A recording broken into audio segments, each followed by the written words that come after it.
nizere ko umeze neza cyane, nizere ko kandi ugenda ushobora guhirwa n'ibyikora bya buri munsi. Niba TV Rwanda tugenda tugaruka ku makuru menshi abagezweho. Ejo mu karere ka Nyagatare habaye umuhango wo gutangiza ikigo mu ikoranabuhanga, ikigo kigiye gufasha abahinzi guhinga mu buryo bakoresheje imashini. Ngira ngo ni ibintu tumenyereye mu bihugu bya kure, imashini zihinga, izisarura. Wenda abantu bari basanzwe babizi, ariko izi zo navuga ko zifite technology ijyanye n'igihe uyu munsi ahise igeze. So ni imashini avuga ko abantu benshi ntabwo bazimenyereye, kubera ko nyine umenyereye kugenda ku isoko ukagura trucker, cyangwa se abantu bakitenya bakagura trucker bakaza bakayikoresha. Ariko hano ho ni ikigo ushobora kuza mu gaterateranya kikabahereza trucker, hari zihinga, hari zitera, hari zitunganya umusaruro. Byumvikana ko ni trucker zigezweho kandi zijyanye n'igihe. So nyibibona ngira ngo murabibona hano ni kuri tele, aho barimo gutangiza iki gikorwa. Ni igikorwa cyitabiriwe n'abayobozi batandukanye cyane. Ni company imwe yitwa Haifa, ngira ngo nimwe mu makampani arimo gushoramo imari cyane. Hari Minister of Agriculture, ubwo n'umunyamabanga wa muri Minisiteri y'Ubuhinzi Bworozi. Hakaba abayobozi batandukanye barimo Governor, barimo Mayor, ndetse n'izindi nzego zitandukanye bari bitabiriye iki gikorwa.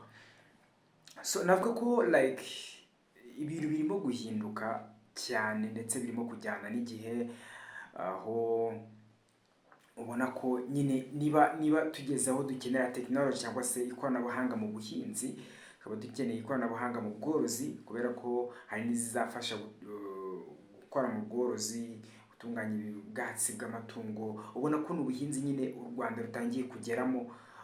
Navuga ko murimo gutera imbere cyane. So ngira ngo wenda tugaruke ku kamaro k'ubuhinzi. Sometime abantu babona ubuhinzi nk'ikintu kiri cheap gisanzwe, sinahinga cyangwa se sinakora hivi na hivi.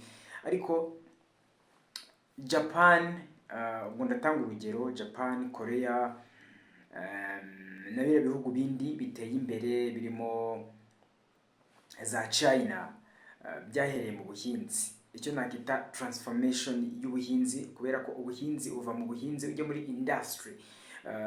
Buriya ubuhinzi nicyo kintu cya mbere gitangiza industry, aho utangira gukora uruganda rutunganya umuceri, rutunganya kawunga, rutunganya amavuta, ubwo ku bantu ku buhinzi bwa avoka n'ibindi, zitunganya amaji. Nuko nguko bitangira kugeza uzamutse, hakaba iyo transformation yuko habaho industrials cyane. Ngira ngo nabire bihugu byatangiye muri industrial revolution biri mu Bwongereza, byahereye ku bisheke, sugarcane. Bikora industries zifata ibisheke zikabibyazamo isukari uyu munsi abantu bakenera. Niko industrial revolution yatangiye, bakora imashini zihinga iby'umunsi turimo kugeraho babikoraga mu 700 icyo gihe. So uyu munsi nibwo turimo kubikora. So ni ibintu rero abaturage bishimiye, abaturage babyishimiye cyane. Ngira ngo hari bamwe mu bo twaganiriye, wenda reka tubahe akanya bagaragaza imbamutima zabo, bagaragaza uburyo ki ari igikorwa bishimiye cyane. Zije ari igisubizo by'umwihariko urubyiruko turi gushaka iterambere, kandi iterambere ryihuse by'umwihariko mu buhinzi dukoresheje imbaraga. Rero iyo kuba tubonye imbaraga zigomba kudusapotinga nka mechanization unit, bizaduha imbaraga cyane mu gushyira mu bikorwa ingamba zacu twihaye kugira ngo turusheho kongera umusaruro. Hanyuma uti urubyiruko mwabonye BDF ni iki muyisaba mu buryo bw'ubushobozi? Yego, mu buryo bw'ubushobozi BDF cyo twayisaba ni kugira ngo bumve imishinga yacu, batworohereze. Akenshi na kenshi urubyiruko ikintu tubura ni finance, kuba dushobora kuba twatanga imishinga yacu mu bantu bari mu ruhererekane rw'ubuhinzi, bakaba baduha amafaranga, bakatworohereza mu bisabwa kugira ngo twisange cyane cyane urubyiruko. Akenshi na kenshi ntabwo ruzi ibisabwa byinshi cyane, ndetse ibisabwa ugasanga harimo kuba umuntu afite ubutaka, kuba afite ibindi bikorwa biremereye, ariko urubyiruko ntabyo. Icyo zigiye kudufasha izi mashini ni ukongera umusaruro ndetse no kwiteza imbere mu buhinzi ndetse n'ubworozi. Nk'uko twagiye tubibona, guhingisha isuka byari ibintu bigoye ku buryo bitinda, bigatinza bizinesi iyo umuntu akora yaba iy'ubuhinzi cyangwa iy'ubworozi, ubwo rero bizihutisha iterambere ry'ubuhinzi n'ubworozi kuko tuzahingira ku gihe kandi tukabona umusaruro uhagije. bagenzi bawe bagarutse ku kintu nakita icyifuzo, bavuga ngo kuzigondera ku muhinzi wo hasi bishobora kuba biri kuba imbogamizi, bifuza ko wenda iki giciro cyagabana. Wowe nta kintu bivugaho? Igiciro kugabanyuka nta nubwo urebye ko byaba bihenze, ahubwo icyo dushaka ni ubufatanye. Igiciro cyo kizagabanyuka ariko n'ubufatanye bizatuma twese dufatanyiriza hamwe tubona imbaraga zibona imashini zihagije. Izi mashini zigiye kuduha umusaruro usumbye uwo guhingisha amasuka y'amaboko, kuko imashini zihinga vuba kandi mu gihe gito, zigahinga neza. Uko zatangiye zihinga niko zusa zihinga, kurusha uko umuhinzi yatangirana ingufu akusa adafite ingufu, ugasanga aho yusirije hari kugezamo hasi isuka ngo igeremo hasi.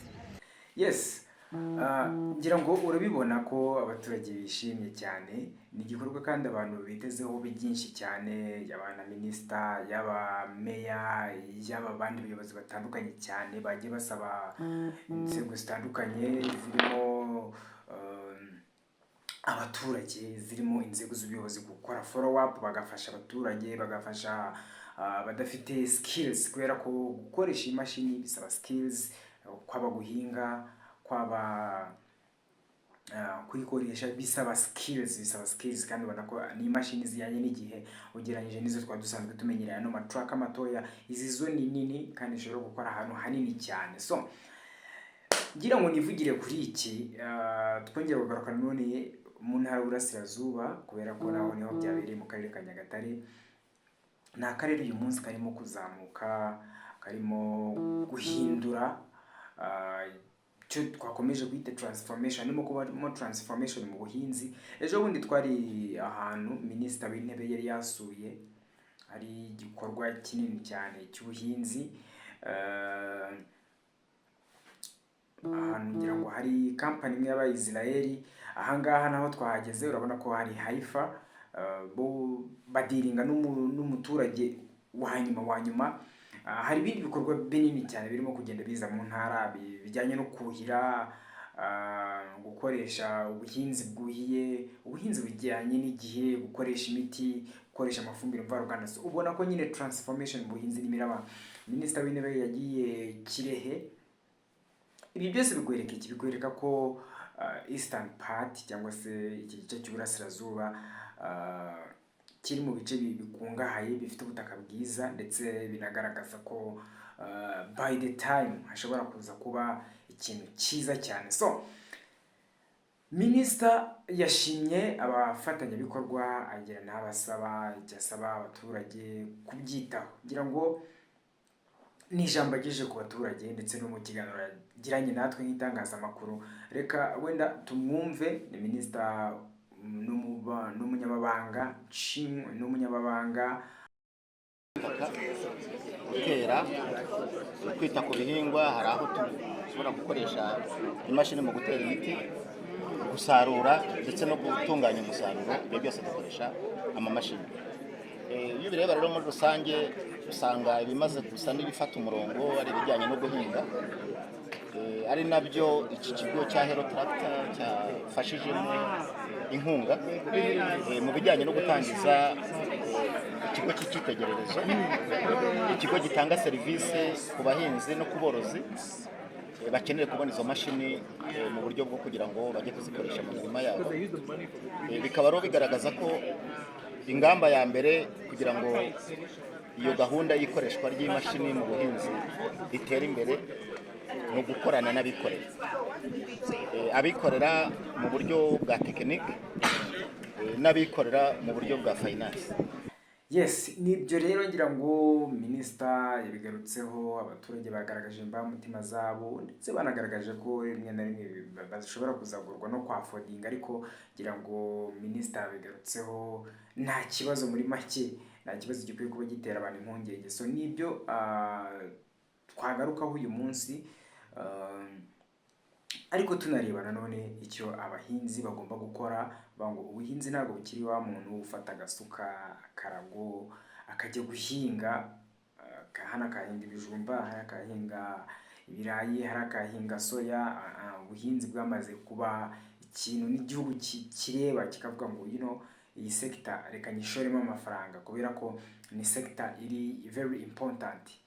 So ngira ngo ni byinshi cyane, ariko unarebye bigenda bikorwa uyu munsi n'ejo, ubona ko byanga bikunda by the time bishobora kuzarangira ubuhinzi buri unaffordable kuri wa muntu uri low educated. So nanenkoreja courage urubyiruko, abashaka gushora mu buhinzi, abashaka kugira akantu bakora kajyanye n'ubuhinzi. Welcome. Reka ngushimire rero ngira ngo wakoze cyane kubana natwe. Ni ikiganiro tugiye kugenda tugaruka ku bintu byinshi cyane bigezweho, ariko nanone twibanda ku iterambere ry'igihugu, ibiba byabaye bitandukanye. Iyi ni FAF TV Rwanda, ndagushimira ngira ngo God bless.